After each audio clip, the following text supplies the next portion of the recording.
We're at the Jennie Finch Classic. We got a picture in the pin. Let's go help her out. The best leaders that I played with, and I played with the best in the world. We're not always the most. My glove just goes here. Then it speeds up my arm. It kind of worked though. You gotta believe, you gotta see it. This, and then everything exits. Yes! And the best trick in the world is this. I'm trying to work on just like calming myself down, like it's fine. And, like just trying to move on to the next page. So it's when you fail, it can either help you or hinder you. And it's like, you know failure's coming. So we gotta be able to flip that switch to like, okay, how can I get this failure, being mad, anger to like help me, right? And then turn it into fuel versus just going in a downward spiral. You can't control if you're in or not. You can't control the umpires, but you can control attitude and effort. And so kind of just staying within that. And I think breathing is so important. So like when you get mad, I feel like you get tense and then your muscles get tight, your ball gets flat. You know, stay relaxed, loose breathing, deep breath in, deep breath out. Sometimes you gotta exhale the last pitch, Yeah. move on to the next.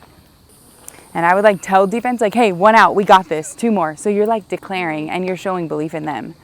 Like, we have 1 out, let's go. Or you got this, you have my back, let's do this.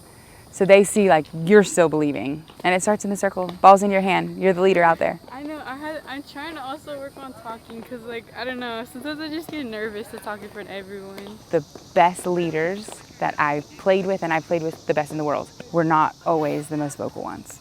But they showed up every single day. They were consistent. They brought their A game no matter what was happening around them, no matter how they felt, they brought their best. And like, so I feel like actions are way more impactful than words. And you have to be you, and that might not be you, but you can still lead. And even if it's just like, hey, we got this, you know, versus being vocal. And a lot of times that's like reassuring. You're talking to them, but really you're talking to yourself too. Like, we got this, owning it. And you said you were stoic, so that's like the best. Like, not get too high, not to get low, you know, be stoic. And I know a lot of pitchers we're seeing too, and more, everything's for the highlight reel, like jumping up and down after every strikeout. It's like, you're supposed to strike people out, like act like you've done it before. You know, Coach Kendrea at Arizona, one year he's like, when you hit a home run, no more celebrations. Like, that's what we're supposed to do, that's what we do, act like it. And it was just like, how cool is that? We just come at home plate, like, yep, I did my job. Like, you know, versus, and I feel like now everything's over exaggerated for the highlight reel, but you don't have to like, just be you, do it with the ball. I tell my parents because like when I get like a strikeout, I'm just like, okay, like good job to me, but I'm just like there. And my mom was like, you need to be all excited like those girls that are happy around. I'm like, I'm happy, but like I don't really like I should be doing that, you know? I don't think you have to be, but just take ownership of it, right? And you definitely want to use that momentum to help you and to help your team, right? So you want to build off of it because momentum is powerful, energy is powerful, right? And so you can get, but you don't have to do the whole stomping and like we see now, right? Just, heck yeah. Like usually it's the highs and lows that hurt people the most, but here, it's like, man, we got this. It's your game face. And I love it. Like no matter if you're winning by 10, down by 10, same game face. Like bring it. The fastball? Yeah. Try to think knees down. Always aim low because it's high, not really good, right? And so I always say think of like knees down in your fastball, hopefully kind of be like a drop ball. So it's just releasing sooner, getting that front foot down to get your timing. I feel like you're kind of lifting up at the end, which lifts the ball too. So relax and let that energy flow through the fingers. Yes, good adjustment.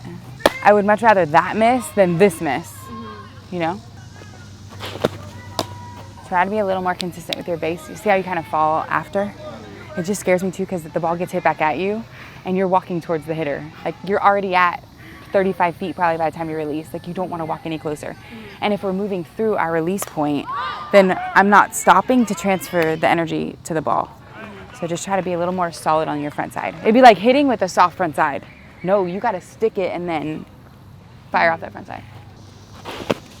Good, much better on your finish. Good. So you can just move your glove. Like when I come out here, if my glove goes up, it's carrying my whole body up. Versus if my glove just goes here, then it speeds up my arm too, because this is kind of hang time. So get it, just maybe like point it at like shoulder height. Okay. And it'll help bring your body down for your finish. Again, just release point, right? Think of, and visualization is so powerful. Scientific studies have proven now that visualization is just as powerful as physically doing it. So like before every pitch, you should visualize. And I like visualize the spot I wanted to hit, and I see it breaking and the spin going how I want it to go. So every pitch you pick out that spot and visualize it. Good. That actually kind of worked though. Yes, it's crazy. Your mind is your most powerful tool. Right here, your mind is your most powerful tool. You gotta believe, you gotta see it. Like if we don't have it here, how in the world is our physical body gonna execute it? We're gonna battle against each other. You gotta believe it, see it, and like I said, fake it till you make it. Tell yourself you're gonna see it until you believe it, and then do it. Good. Change up. Good pitch. Again, same thing on that. See how you walked kind of at the end? Like try to stick it. Stick it. So then I'm controlling exactly where my release point is. But if I'm moving through my release, I have to time it just perfect. Where if I'm in my front foot and then I'm stable here, and then I'm in a good position to field. Protect that pretty face. Good. Oh, don't walk. But that was a good pitch. Good miss. Try to stick it, hold tight in that front side. Good. Yes, much better. Kind of have a challenge for you. Try not to have your right foot pass your left. Because if it goes through, look at my release point now goes from here to here. But if my right foot stays behind, it's here. Which like the tighter my release is, the tighter the spin will be, right? More compact versus getting long. And that goes for all your pitches. Good, good. And our body doesn't like to do that because you're fighting against yourself, right? Because you're exploding out, pushing, and then you have to come to a stop to transfer it. And that's where it gets really hard. But that's where the magic is when you bring that power to the front side, resist, and then everything exits through the fingers. Good, pretty pitch. And look at that, stop on that. Yes. And like your whole body is in control, and that's how we can control the ball. But if we're just kind of letting it fly, it makes it really difficult to be consistent and be able to control the ball and know exactly where it's gonna go. That's okay, it was a good finish. Find the positive. Pretty, good job. No, it's perfect. And that, like, you'd much rather that in the dirt than elevated. Yeah. And then just tap into your legs a little bit more to get it to home plate and get it a little bit higher. Don't change anything, just a little more leg drive to get it there. And you should have to work really, really hard to throw your change up. Good. Just a tad bit late, but it's good. Good adjustment from going low to high. So I always think about in my head, I want to release it when I'm coming down. If I come past here, then it's up. So I'm always like, I got to release it on the downward part of my circle. And the best trick in the world is this. Nose down. Because it goes from here to here. And look at my release point. Here to here. So just think nose down on your finish here. And as a hitter, right, if I see a pitcher go like this, what are you thinking? Change. And I have more time because I'm longer here. But if my nose is down tucked, I can sneak it in quicker. And then I'm here, here, here. Nose down. You got it. On any of your pitches, it's going high, nose down. Okay. It just takes your body angle from here to over, be stacked over your legs. Screw. Good pitch. Yeah, look at that finish. Stable, right side, same behind your left. I love it. Timing was a little off. In my head, I'm always thinking this. The first clap is my landing. Second clap is my release. But when it gets like that, then I'm just whoop, trying to get it out versus being in it and then driving through it. Good. On this one, just think about like a little bit more relaxation with your shoulder.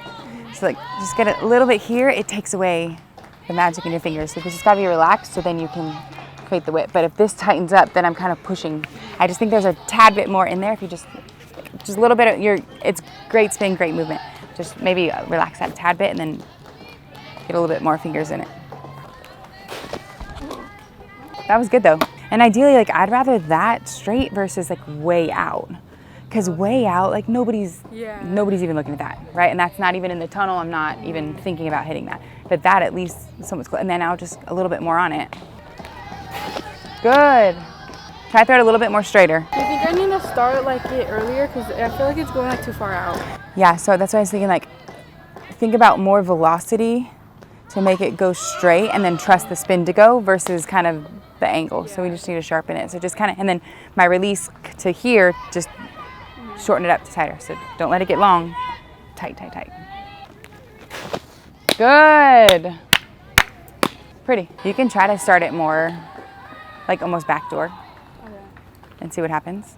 That might be just enough to shorten up your release. And it's fun to just like try different things, and then you should keep a journal. Always keep a journal, and like what works and like That's what my mom tells me to do. Your mama, I need to meet your mama. Your mama knows. You better be listening to your mom. But it's so good because I feel like you can go back to it and be like, hey, when my drop was struggling, I did this and this helped. You know, and I gave you, we talked about a lot of information. So don't even try to jot down everything that you can remember. Just those small little adjustments, like nose down, short stride, right foot doesn't pass my left. Those little things. Relax my shoulder, let my fingers do the work. Good job, babe. Thank you. Thanks for hanging.